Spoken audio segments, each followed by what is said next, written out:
Hello दोस्तों, नमस्कार। किरण देहाती लोकगीत चैनल में आप सभी का स्वागत करती हूँ। दोस्तों, आज आप लोगों के सामने बहुत ही प्यारा देहाती कजरी गीत लेकर आई हूँ। पसंद आए तो लाइक शेयर सब्सक्राइब जरूर करना और कमेंट बॉक्स में बताना हमारा गाना कैसा लगा। वीडियो को फुल वॉच करें और चैनल पर नए तो सब्सक्राइब जरूर करना ताकि हमारा हर एक वीडियो अब तक पहुँच सके और वीडियो का आनंद ले सके। धन्यवाद। नेवता भेजले बानी बेल के पतैया पे, गौरा जी के सैया के ना। नेवता भेजले बानी बेल के पतैया पे, गौरा जी के सैया के ना। एक और लिख ली राम राम, एक और लिख ली घन श्याम, एक और लिख ली राम राम, एक और लिख ली घन श्याम। बिचवा में लिख देली अपनी देवी मैया के, गौरा जी के सैया के नाम। बिचवा में लिख दियली नाम देवी मैया के, गौरा जी के सैया के नाम। नेवता भेजले बानी बेल के पतैया पे, गौरा जी के सैया के नाम। काऊ खिलाऊं श्री राम, काऊ खिलाऊं घन श्याम, काऊ खिलाऊं श्री राम, काऊ खिलाऊं घन श्याम। काऊ खिलाई हम अपनी देवी मैया के, गौरा जी के सैया के नाम। काऊ खिलाई हम अपनी देवी मैया के, गौरा जी के सैया के नाम। न्योता भेजले बानी बेल के पतैया पे, गौरा जी के सैया के नाम। मेवा मिश्री श्री राम, मक्खन खिलाऊं घन श्याम। मेवा मिश्री श्री राम, मक्खन खिलाऊं घन श्याम। हलवा पूड़ी खिलाऊं अपनी देवी मैया के, गौरा जी के सैया के नाम।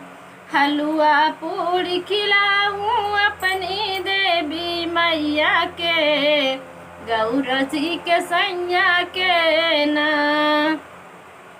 कहाँ झुलाऊं श्री राम, कहाँ झुलाऊं घन श्याम। कहाँ झुलाऊं श्री राम, कहाँ झुलाऊं घन श्याम। कहाँ झुलाई हम अपनी देवी मैया के, गौरा जी के सैया के नाम। कहाँ झुलाई हम अपनी देवी मैया के, गौरा जी के सैया के नाम। अमवा की डरिया श्री राम, कदम की डरिया घन श्याम। अमवा की डरिया श्री राम, कदम की डरिया घन श्याम। निमिया के डरिया झुलाऊं अपनी देवी मैया के, गौरा जी के सैया के नाम। निमिया की डरिया झुलाऊं अपनी देवी मैया के, गौरा जी के सैया के नाम। नेवता भेजले बानी बेल के पतैया पे, गौरा जी के सैया के नाम।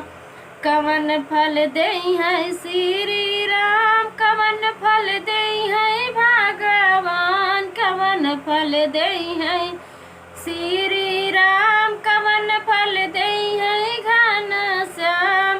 कवन फल पैबै हम अपनी देवी मैया से, गौरा जी के सैया के नाम। कमन फल पाई हम अपनी देवी मैया से, गौरा जी के सैया के नाम। करम फल दे हैं श्री राम, धर्म फल दे हैं घन श्याम। करम फल दे हैं श्री राम, करम फल दे हैं भगवान। सिंदूर फल दे हैं हम अपनी देवी मैया से, गौरा जी के सैया के नाम।